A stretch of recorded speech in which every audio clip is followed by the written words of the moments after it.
Gara-gara patah hati, seorang wanita mengamuk hingga nekat pecahkan kaca jendela pesawat saat dalam penerbangan.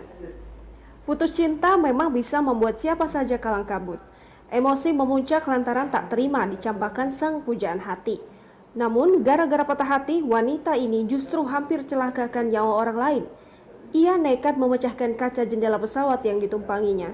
Melansir dari mirror.co.uk 15 Juni 2020, seorang wanita yang mengamuk menghancurkan jendela pesawat di tengah penerbangan setelah dilaporkan menjadi marah atas hubungan yang gagal. Ia adalah wanita berusia 29 tahun bernama Lee. Ia melakukan penerbangan pada 25 Mei. Wanita itu diturunkan dalam pendaratan darurat setelah pilot Long Airlines penerbangan 8528 berhenti di Bandara Internasional Zhengzhou, Shenzhen.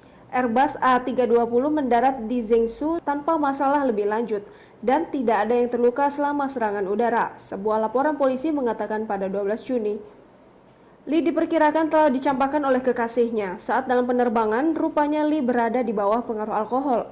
Polisi Zhengzhou mengatakan dia minum setengah liter alkohol biji-bijian Tiongkok yang dikenal sebagai baijiu. Minuman keras tersebut memiliki alkohol khas dengan volume antara 35 hingga 60%. Lee minum 2 botol 250 ml baijiu sebelum naik pesawat yang lepas landas dari Xining, ibu kota provinsi Qinghai di barat laut Cina. Kelakuan Lee di atas pesawat pun terungkap dalam rekaman pesawat.